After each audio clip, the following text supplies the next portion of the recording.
우리 시간 성경 봉독하도록 하겠습니다. 우리에게 주신 하나님의 말씀은 마가복음 1장 9절로부터 13절까지의 말씀입니다.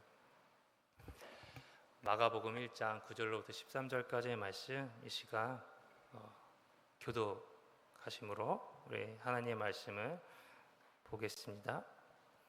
그때 예수께서 갈릴리 나사렛으로부터 와서 요단강에서 요한에게 세례를 받으시고 곧 물에서 올라오실새 하늘이 갈라짐과 성령이 비둘기같이 자기에게 내려오심을 보시더니 하늘로부터 소리가 나기를 너는 내 사랑하는 아들이라 내가 너를 기뻐하노라 하시니라. 성령이 곧 예수를 광야로 몰아내신지라. 함께 읽겠습니다. 광야에서 40일을 계시면서 사탄에게 시험을 받으시며 들 짐승과 함께 계시니 천사들이 수종 들더라. 아멘. 우리 좌우 옆에 앞뒤에 계신 분과 함께 인사하겠습니다. 잘 오셨습니다. 환영합니다. 축복합니다. 네, 오늘 말씀의 제목은 광야로 몰아내신지라라는 말씀의 제목을 가지고 함께 말씀을 나누고자 합니다.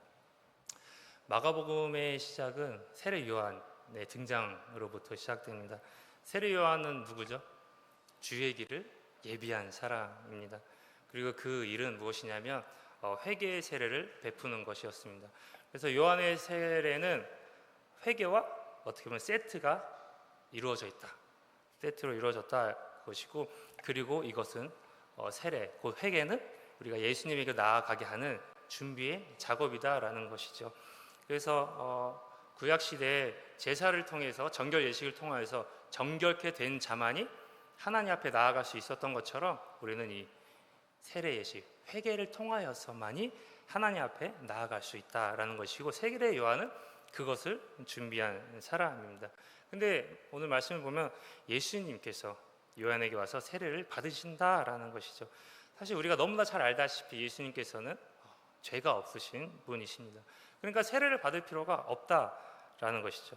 그래서 오히려 세례 요한이 예수님께 세례를 받는 것이 더 맞는 것처럼 보인다라는 것이죠. 그래서 마태복음에서는 세례 요한이 예수님에게 그렇게 말하는 장면이 나옵니다. 마태복음 3장 14절 15절 말씀인데 함께 읽어볼까요? 요한이 말려 이르되 내가 당신에게서 세례를 받아야 할 터인데 당신이 내게로 오시나이까? 예수께서 대답하여 이르시되 이제 허락하라. 우리가 이와 같이 하여 모든 의를 이루는 것이 합당하니라 하시니 이에 요한이 허락하는지라. 그러니까 받을 필요 없어 보이는 이 세례를 받으시는 예수님에 대해서 학자들은 이런 얘기를 합니다. 예수님의 세례를 받으시면 그분이 구원하셔야 할 그 모든 사람과 동일시하는 작업이다라는 것이죠. 그러니까 구원받아야 할 사람들의 자리에 예수님께서 대신 서신 것이다라는 것입니다. 그래서 예수님이 나를 대신하여서 나의 이름표를 달고 나의 죄의 목록들을 가지고 그 자리에 서신 거다라는 거죠. 그래서 내가 서야 될 그 자리, 심판의 자리, 내가 받아야 할 그 고통에 예수님께서 기꺼이 대신하여서 그 자리에 서 있고 그것을 내가 하겠다라는 그 선포의 의식이 지금 세례 요한으로부터 받은 그 세례다라는 것이죠.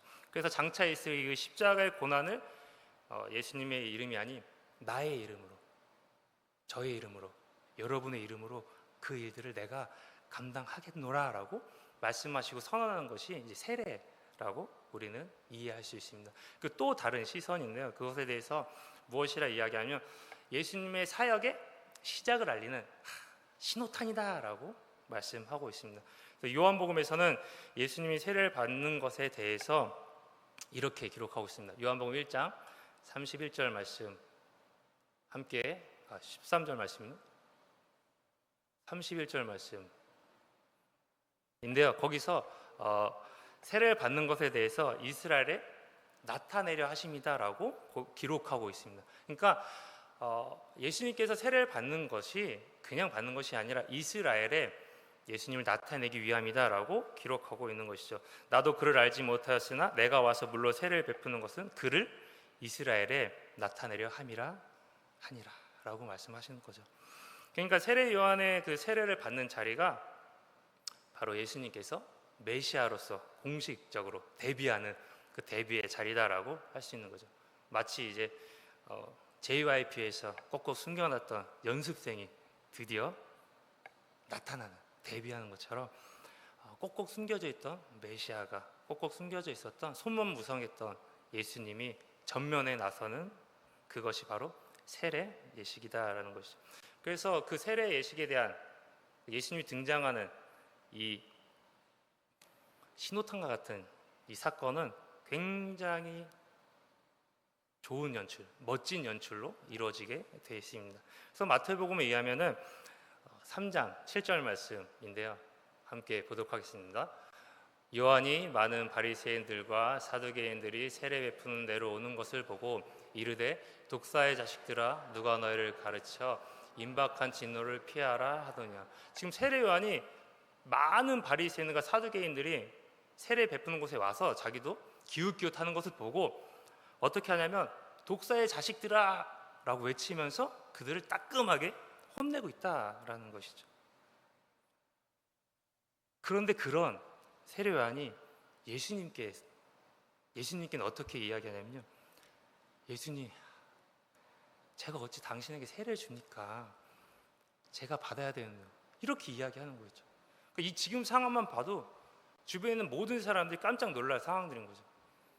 바리새인과 사두개인들, 그들에게 종교 지도자들, 이스라엘의 종교 지도자들에게는 독사의 자식이라고 선포하고 선언한 그 세례 요한이 지금 어느 한 청년에게는 제가 어떻게 당신에게 세례를 베풀겠습니까? 라고 이야기하고 있다라는 것이죠. 이것만 봐도 진짜 사람들이 웅성웅성했을 것 같습니다. 세례 요한이 과연 거기서 세례만 주고 끝냈을까요? 예수님이 메시아인 것을 미리 알고 있었고 또 그 사람을 소개하기 위해서 내가 준비된 사람이란 것도 알고 있었던 세례 요한이 마치 예수님을 더 열심히 소개했을 수도 있지 않을까라는 생각을 하게 됩니다. 음악방송 MC처럼 새로 나온 아이돌을, 여러분 음악방송 잘 안 보시죠? 네. 열린음악회 MC가 위대한 가수를 소개하는 것처럼 말이죠. 그렇게 소개하지 않았을까라는 생각을 조금 저는 해보게 되는 것입니다. 그런데 거기서 끝나는 것이 아닙니다. 이 연출이 거기서 끝났다면 그것만으로도 멋있었겠지만 연출이 여기서 끝나는 것이 아니라 마가복음 1장 10절 11절 말씀에 이렇게 기록하고 있습니다. 함께 읽어볼까요? 네. 하늘로부터 소리가 나기를 너는 내 사랑하는 아들이라 내가 너를 기뻐하노라 하시니라. 아멘. 10절에 곧 물에서 올라오실 때 하늘이 갈라졌다라고 기록하고 있습니다. 그리고 성령이 비둘기같이 내려왔다라고 기록하고 있고요. 그리고 하늘로부터 11절에 소리가 났다. 어떤 소리요?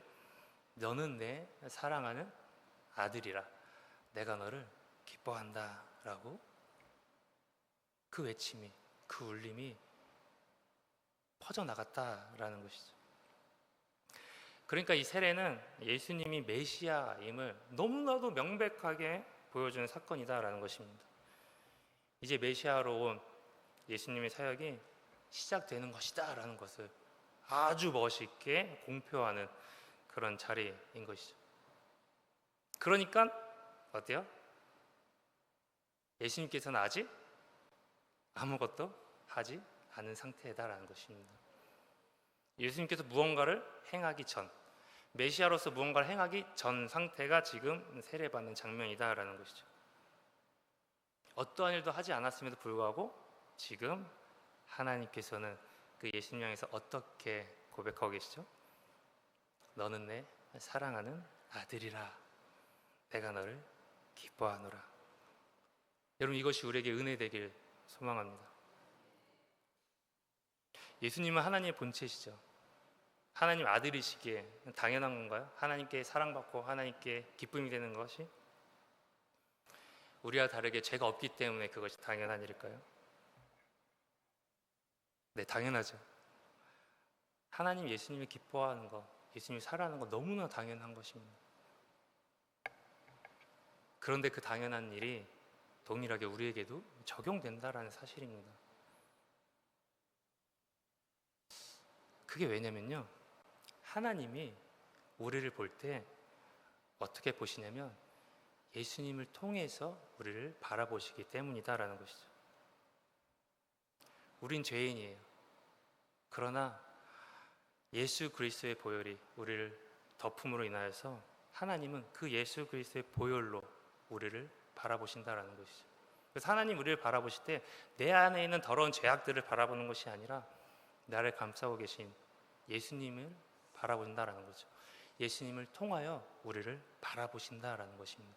그렇게 우리는 무언가를 해서가 아니라 우리 존재 그 자체로 내가 예수님 안에 있음으로 인하여서 예수님의 보혈을 덧입음으로 인하여서 그리스도로 옷 입음으로 인하여서 하나님께 사랑의 대상이 되고 하나님의 기쁨이 대상이 된다라는 것입니다.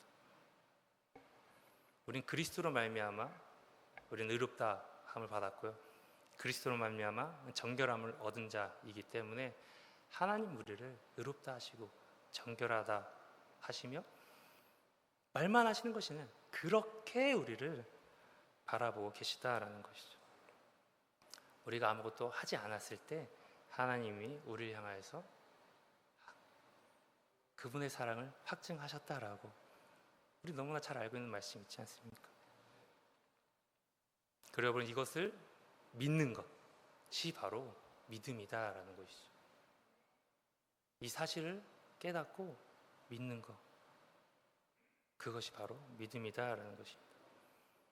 그런데 이 고백이 들려오고 나서 곧바로 예수님은 광야로 몰려가게 되는 것이죠. 마가복음 1장 12절 말씀입니다. 함께 읽을까요? 성령이 곧 예수를 광야로 몰아내신지라.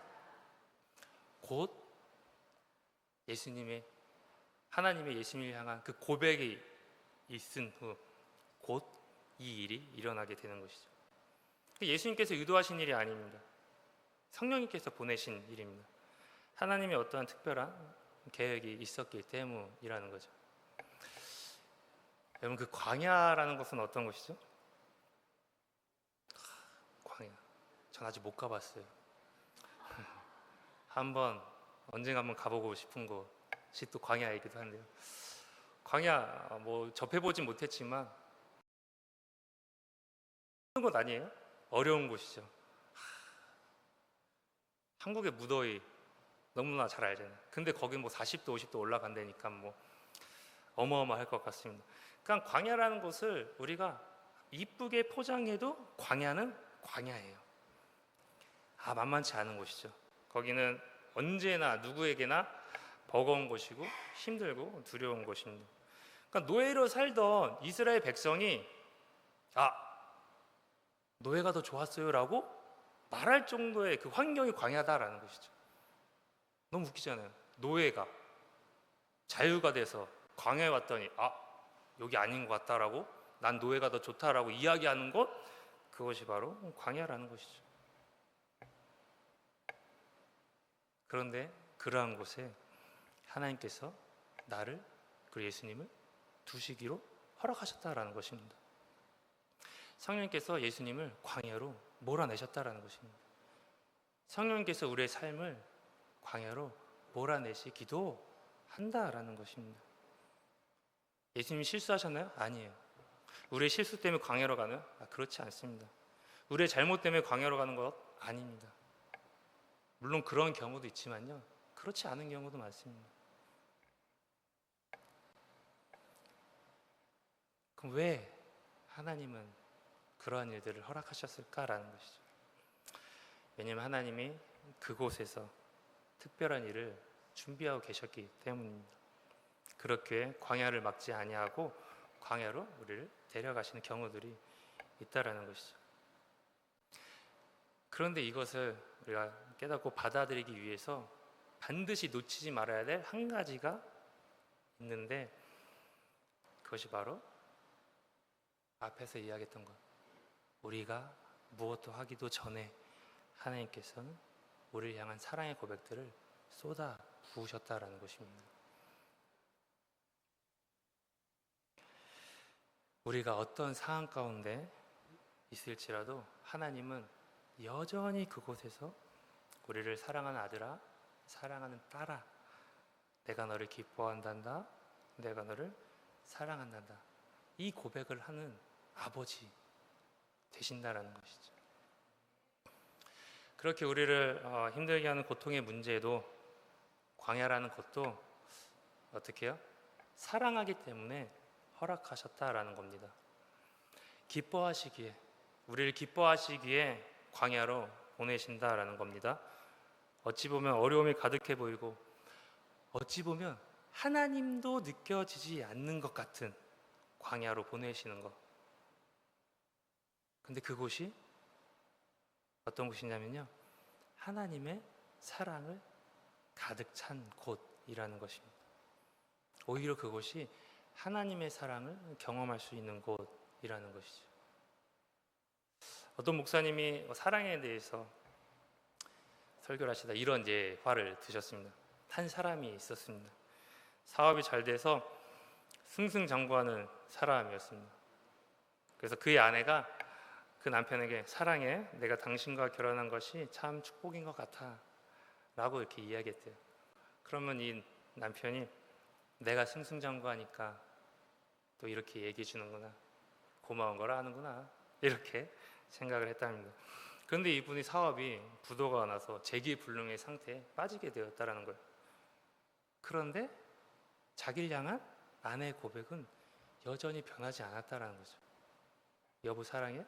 내가 당신과 결혼한 것이 너무나 큰 축복인 것 같아 라고 고백했대요.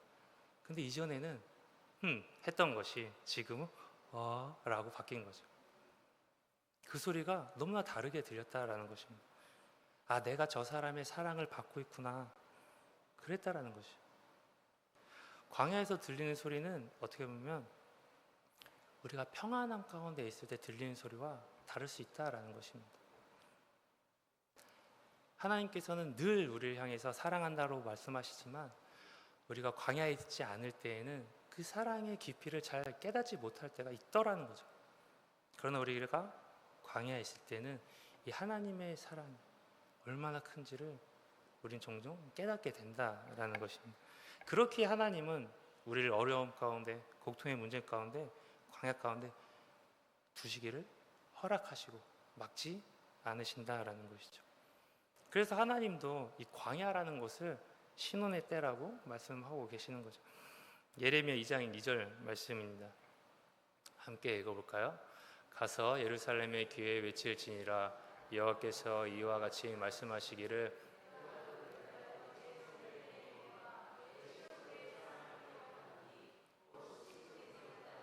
그 광야에서 나를 따랐음이니라. 아멘. 여기서 말씀하시죠. 내 신혼 때의 사랑을 기억한다라고 말씀하십니다.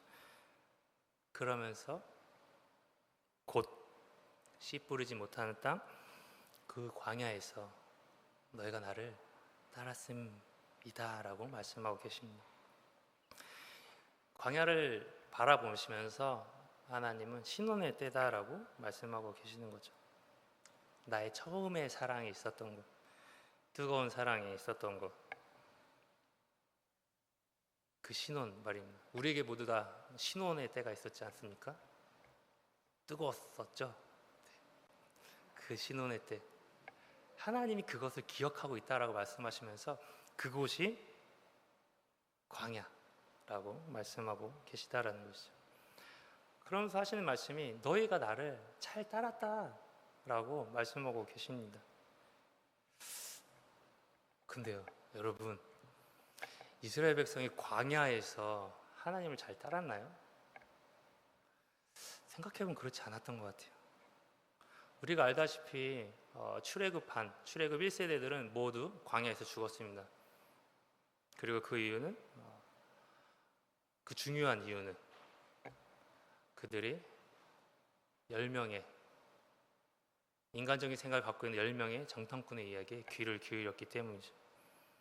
그리고 하나님의 믿음으로 바라봤던 2명의 정탐꾼 여호수아 갈렙의, 아니야, 이곳은 하나님 우리에게 주신 너무 좋은 땅이야, 가자라고 했던 그 말을 듣고 어떻게 했죠?